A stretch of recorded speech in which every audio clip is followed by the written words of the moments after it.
Hey everybody, today we are talking about an essential skill, how to play a keyboard progression at the piano. And it's not just any progression, but a very special one that I think will serve you well. It's the progression that goes 1, 4, cadential 6, 4, 5, 1, and sounds like this.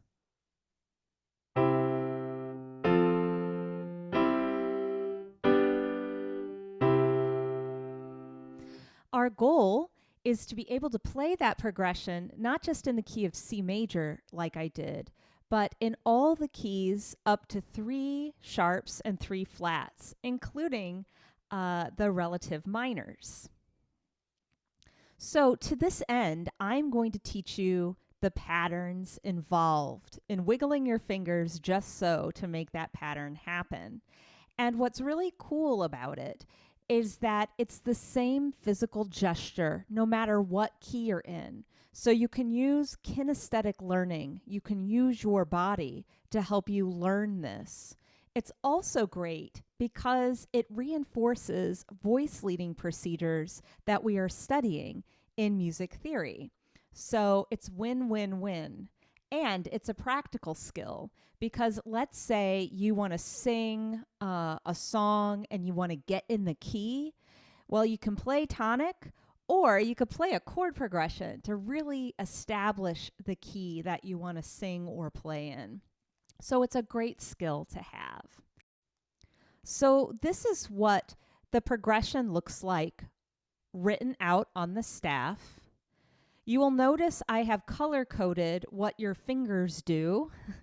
You'll notice that in the right hand, our thumb will stay anchored on the first 3 chords, and then on the last 3 chords, our 5th finger, our pinky, is anchored. And then for the left hand, once we get it in position, we go pinky, pointer finger, thumb, thumb, pinky. Now we're going to see how it works in action at the keyboard. The way we're going to learn this is to start with the bass line, which is played with the left hand. Once we master that, then we are going to move to the upper 3 parts, which are played in the right hand. Once you have mastered that, then we can put them together to play the entire progression. Let's do it. This is how your left hand should look. First of all, find your pinky and rest it on scale degree 1. Then rest the rest of your fingers gently on the 5 notes, the 5 keys, starting on tonic. Then you're in a perfect position to play the bass line. What you will do is go pinky, 2nd finger, thumb, thumb, pinky. And that's the bass line for all of the progressions, no matter what key you're in.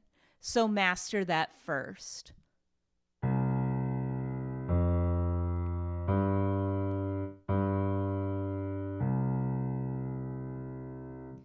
Once you are able to do that, then what we're going to do is learn the right hand part. So this is how the right hand works for the progression. Take your right hand, find your thumb, rest it on tonic, and rest the other 5 fingers just gently on the keys following that. Then this is how the right hand is going to go. Play 1, 3, and 5 together, so that's your thumb, your middle finger, and your pinky. That's the 1 chord. Then when we move to the 4 chord, you're going to keep your thumb grounded on tonic and move the other upper fingers up by step. And then go back home. So the first 3 chords are 1, keep your thumb anchored, up by step with the other fingers for the 4 chord, then back to home. And then to finish off the progression, we need a 5 chord. This time you're going to keep your pinky anchored and move the bottom 2 notes down by step to make the notes of the 5 chord, then back home to 1. Altogether, the right hand should look like this. Keep thumb anchored, back home, Keep pinky anchored back home.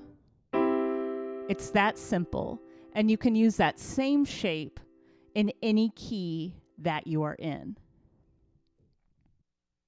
The last step will be putting the hands together. Do this only once you are confident doing hands separately. Remember, left hand goes, and then we just did the right hand. So now we're putting it together.